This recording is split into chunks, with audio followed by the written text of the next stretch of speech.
রাজনীতিতে আসছেন সৌরভ, কবে? বড় কথা বলে দিলেন ভারতের প্রাক্তন অধিনায়ক।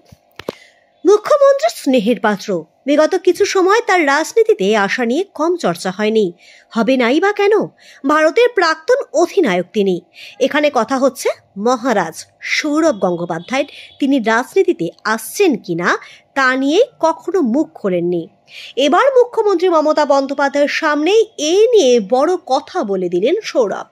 সম্প্রতি নিউজ 18 বাংলায় মমতা বন্দ্যোপাধ্যায়ের সঙ্গে প্রশ্নোত্তর পর্বে দর্শক আসন থেকে উঠে আসে সৌরভের রাজনীতির যোগের প্রসঙ্গ।